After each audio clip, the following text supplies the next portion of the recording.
Hi there, story lovers. Ready for a wild meet cute full of caffeine, chaos, and unexpected twists? Buckle up. It was 8:42 a.m. on a rainy Monday when Claire Monroe, soaked and slightly trembling, stepped into the lobby of Hawthorne Technologies, the kind of place where people wore suits that cost more than her monthly rent, and used words like scalability and synergy unironically. She clutched her portfolio, her umbrella half broken, and her hope barely alive. "This is it," she whispered to herself. "Either I impress them, or I go back to waitressing and pretending to be okay with it."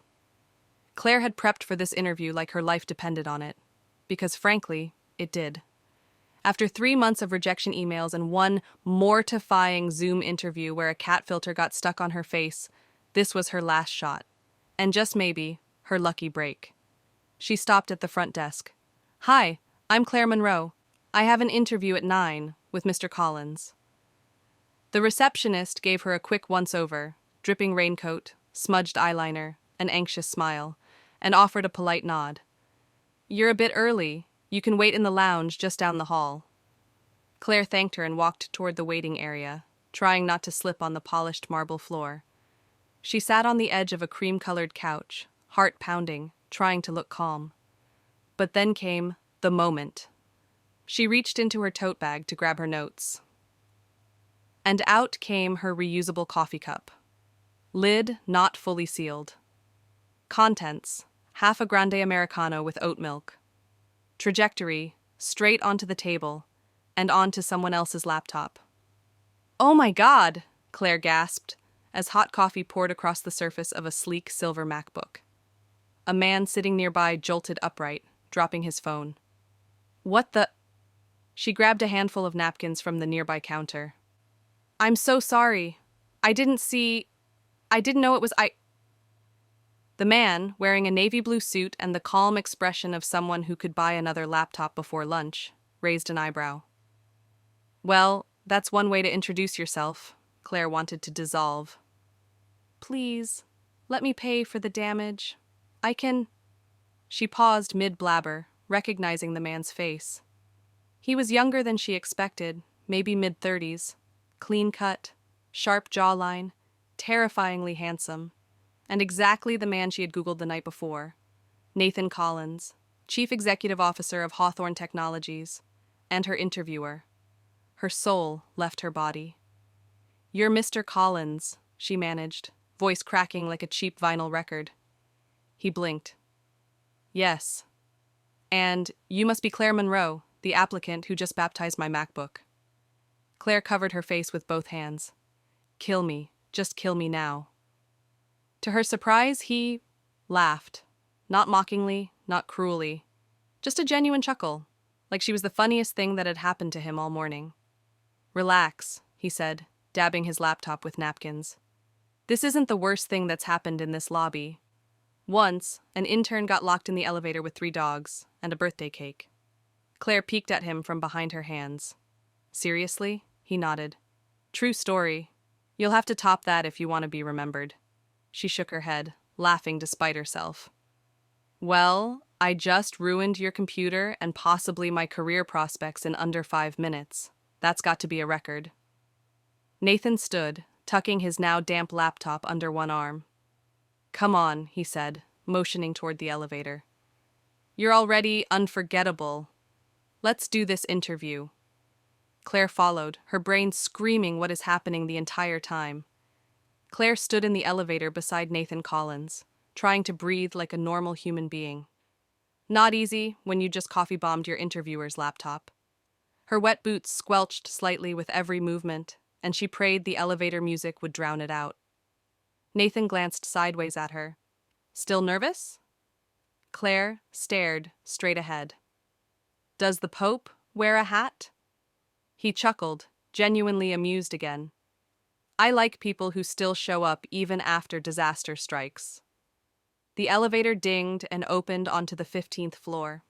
Sleek glass panels, minimalist furniture, and the soft hum of productivity filled the air. Claire followed Nathan down a hallway that somehow made her feel both underdressed and overexposed. They entered a small, bright conference room. He gestured to the chair opposite his. Take a seat. Coffee-free zone this time. She smiled sheepishly and sat down, folding her hands to keep them from fidgeting. I, completely understand if you want to cancel this interview. Or blacklist me from the industry. Nathan sat down, looking effortlessly composed, despite the coffee stains along the edge of his sleeve. Claire, if I let spilled coffee ruin my judgment, I wouldn't be in this chair. Let's start fresh. Tell me about you, beyond what's on your resume. She blinked. You still want to interview me? Absolutely, he said, leaning back.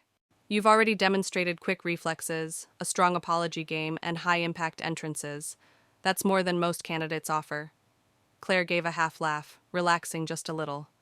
Okay, wow. I grew up in Jersey. I didn't take the straight path to tech. I studied literature, waited tables, taught myself coding at night, and, well, now I'm here. Nathan nodded thoughtfully. So, self-taught? She nodded. Yeah, it started with building a website for the diner where I worked. Then I got obsessed. JavaScript tutorials at 2 a.m., Stack Overflow marathons, the works. You have grit, he said. That matters more than degrees around here. Claire blinked again. Was this real? She'd expected cold formality, maybe a polite rejection, not jokes, empathy, and actual curiosity. Thanks, she said, her voice softening. That means a lot. They talked more, about projects she'd done, mistakes she'd learned from, her obsession with UX, and how she once debugged a broken checkout flow with nothing but a sticky note and caffeine. Nathan asked sharp but fair questions. No trickery, just genuine interest. The final question came out of nowhere. What do you want most right now? Claire hesitated. Her instinct said, don't be honest. Say experience or growth. Something safe. But then she remembered she'd already ruined his laptop, so she shrugged and said, a chance. That's all. I know I don't check all the boxes, but I'll work twice as hard to prove myself. Nathan studied her for a beat longer. You already started proving it when you walked in here, despite what happened downstairs. He stood up. That's all I need? Thank you, Claire. She blinked. Wait, that's it? Nathan smiled. That's it. HR will be in touch. Claire left the building dazed, damp, and in disbelief. Had that gone well? The email came 2 days later. Subject line. Welcome to Hawthorne Technologies. Claire read it 3 times, each with more disbelief than the last. She jumped up from her thrift store desk chair and did an awkward, happy dance that made her cat flee under the couch. She got the job. No background in tech, no Ivy League degree, just raw effort, a beat-up laptop, and, well, one extremely memorable first impression. Her official title, Junior Product Analyst. Start date, Monday. Claire showed up early, nervous energy buzzing through her body like bad espresso. She wore her best blazer, 2 sizes too big, but with the sleeves rolled just right, freshly cleaned sneakers, and an expression that said, I belong here. Probably. The receptionist greeted her warmly this time. Claire Monroe, right? Mr. Collins said to escort you up personally. Claire's stomach fluttered. Nathan still remembered her name, and clearly hadn't changed his mind. She was led to the 15th floor, now familiar, but still intimidating. She passed rows of people in sleek headphones, standing desks, walls covered in sticky notes, and whiteboards scribbled with terms like API, latency, and user flow. Her guide stopped at a cubicle near the window. This will be your space. Someone from the product team will check in soon. Claire sat down, trying not to hyperventilate. A real desk. A real monitor. A nameplate with her name spelled right. She pulled out her notepad and tried to look busy, but within seconds, someone appeared. Claire Monroe? Claire turned. A tall, stylish woman with razor-sharp eyeliner and a clipboard stood before her, eyebrows arched. Yes? I'm Tessa, lead product manager. You'll be reporting to me on most projects. Her tone was polite but clipped, the kind you get from someone who'd seen 100 new hires come and go. Claire stood and shook her hand. Nice to meet you. I'm really excited to... Tessa's eyes flicked to her sneakers. I heard your interview was... eventful. Claire froze. Yeah, bit of a rocky start. Tessa said, not smiling. Well, I hope you're better with product flows than coffee lids. Claire gave a tight smile. Me too. The rest of the day blurred into onboarding chaos, HR forms, security badges, training modules, Slack invites, passwords she already forgot, and a team lunch where she barely touched her sandwich. Later that afternoon, while she was struggling to connect her computer to the company Wi-Fi, Nathan walked by. She didn't see him at first, until she heard, "So, no coffee near electronics today?" Claire turned, startled. He wore a faint smirk and a dark button-down rolled up at the sleeves. "Strict no beverage zone," she replied, straight-faced. "I'm rebranding." Nathan smiled. "How's day one?" "Overwhelming, but good. I'm glad to be here." Before he could respond, Tessa appeared from the side. "Nathan, I have that roadmap deck ready. Want to review now?" His tone shifted instantly. "Sure. Claire, we'll talk later." He followed Tessa down the hall. Claire sat back in her chair, heart fluttering. She couldn't tell if Tessa didn't like her, or if it was something else. But one thing was certain. The coffee may have landed her a job, but it also made her the talk of the office, and not everyone liked that. By week 2, Claire had memorized the coffee machine's quirks, the printer's tantrums, and the exact timing of when the elevators were least crowded. But she still hadn't figured out Tessa. Every idea Claire pitched in stand-ups was either interesting, in a tone that meant not really, or redirected to someone else by the end of the meeting. She double-checked everything she sent, reread her notes 3 times before sharing. Still, the vibe was clear.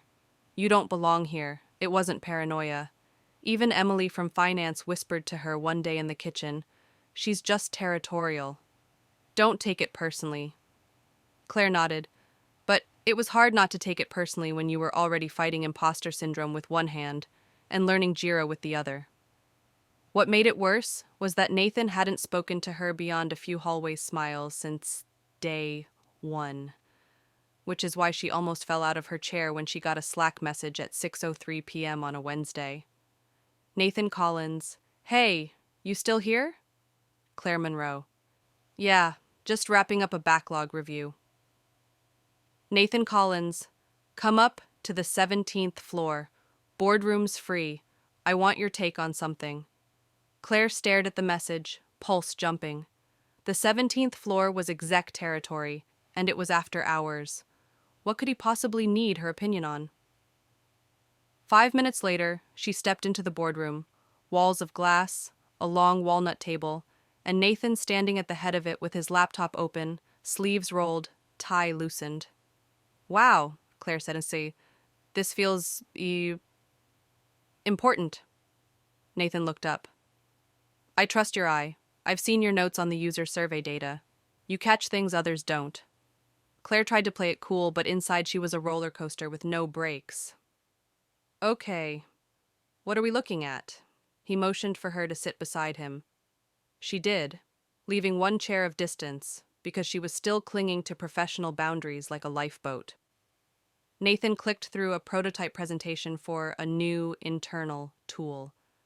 Claire leaned forward, asking questions, pointing out friction points, suggesting a visual change here, a label shift there. 15 minutes passed, then 30, then he said it. "You're really good at this?" Claire froze. "Thanks. I mean, I'm still learning." "No, you see people. Most folks design for users. You think like them." She turned, meeting his gaze. For a moment, the room felt strangely quiet. Charged.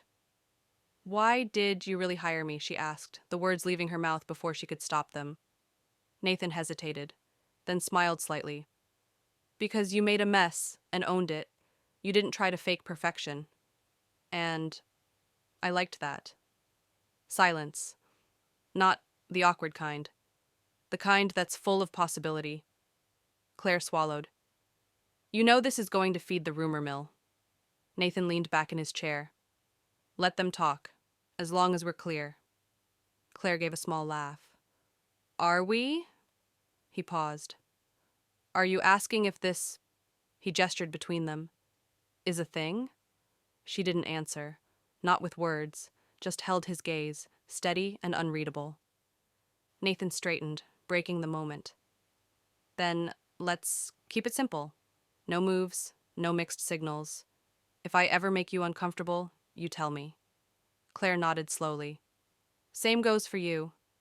He smiled again, but this time it was quieter. Deal. She stood up. I should head out. I have 4 usability test clips to watch tonight. I'll walk you to the elevator, he offered. They didn't speak on the way down, but as the elevator doors opened, he said, Thanks for tonight. Claire turned, smiled faintly. Don't spill coffee on that laptop, he laughed. Never again. But as she stepped into the night, wind brushing her cheek, Claire realized something had shifted. The line between professional and personal hadn't been crossed, but it had been traced delicately, like a sketch waiting to be filled in. Friday arrived with the kind of quiet that made Claire nervous. She'd been asked to present the results of her latest product analysis at the weekly executive sync. A meeting she wasn't even supposed to attend, let alone lead. Tessa had dropped the assignment on her with a perfectly polite smile, saying, You're the one who ran the survey. Own it. But the glint in her eyes had said something else entirely. Let's see if you can handle it. Claire had barely slept the night before. She spent hours reviewing charts, refining slides, rehearsing transitions until she could quote her own bullet points in her sleep. And still, standing outside the conference room with her laptop in hand, her palms were damp, her stomach coiled tight. Nathan arrived seconds before the meeting began. He gave her a quiet nod. No smile, no smirk, just support, subtle and steady. You've got this, he murmured before stepping inside. Claire entered behind him. The room was packed. Department heads, senior managers, even 2 board members who always looked like they belonged, in glossy business magazines. She plugged in her laptop, clicked full screen, and cleared her throat.